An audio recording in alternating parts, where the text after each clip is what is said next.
If you are a Mac user frustrated by the lack of professional photogrammetry tools, you need to see this. Snapmesh brings the incredible power of Apple's Object Capture API directly into the Blender viewport.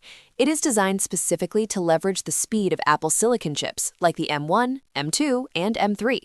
You can turn a series of photos from your smartphone or DSLR into a high-quality 3D mesh in just a few clicks. It handles everything from preview-grade models to high-fidelity RAW exports with 8K textures and full PBR maps, including displacement and AO.